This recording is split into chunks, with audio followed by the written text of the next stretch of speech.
So Global Teacher is really about making digital education, right? Those type of resources that we take for granted all the time, and making them available, even when there's no internet or when there's no electricity. So if that's blowing your mind, or anyone who's watching this right now, know that that is a significant portion of the world, like we call it, let's call it the global south. And this, 14% of the world is illiterate, right? In Global Teacher, we talk about how books get sent manually to, well, we were the recipient of one of those, and those boxes were meant to go to the local library. And Steve, I'll never forget my dad with the hammer and the chisel cracking open that tea chest, and the smell of tea that wafted out of that box. I'll forever associate books with tea.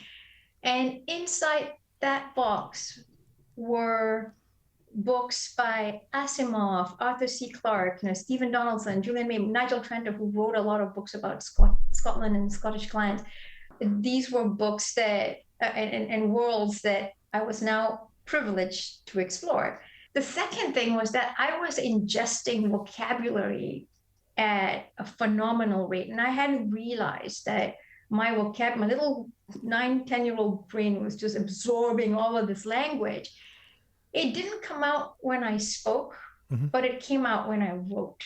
Pod is a solar-powered projector with digital learning content already in it that is small, so it can be easily transported, and it can be projected to the class. What impact do you think we could have with Global Teacher?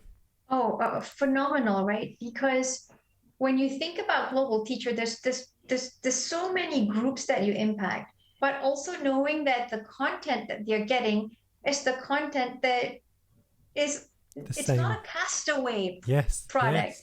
It's not an old book that's no longer in print that's now being given. It is what is also being taught in this other part of the world. You're not a forgotten, sort of secondhand, sort of second, cast off sort of type of education. This is stuff that's being taught today in the rest of the world. So you're already at par with some of the other parts of the world. I think there's seismic opportunities of impact there. So I show up in London and was exploring and did a small few jobs here and there just to make some money. And then Mintel, which is the company that I joined next, had signed a contract with Pepsi to run a global study on the quality of soft drinks at fountain machines at Pepsi and KFC and Pizza Hut stores globally. So of course, the person who had signed that contract with Mintel said, "Are you looking for a project manager?" They said, "Yeah, well, call this kid. She's somewhere in London." Handed them my email address. That's crazy. And if I hadn't packed up and left, Steve, and I was literally in the right place at the right time. We're looking to partner with education content producers. So big shout out to Hodder and EdPlace who've already partnered with us. So if you're an education provider, we'd love to hear from you.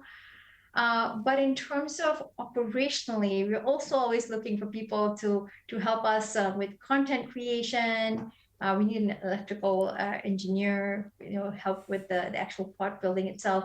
From a board perspective, we're looking for treasurers. So if that's something that you've experienced, and please do also reach out to myself and Steve. But the best advice that I get is very pertinent to me. Don't question past decisions that you've made.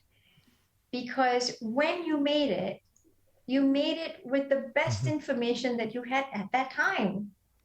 It's very easy to go afterwards and go, "Oh, I shoulda, woulda, coulda," because now hindsight's 2020, and I constantly beat myself up about stuff. So yeah, I always say to my nieces and nephews, take the risks, take them early, fall fast, and then pick yourself up, and then off you go, right? So that was my sort of wow, yeah.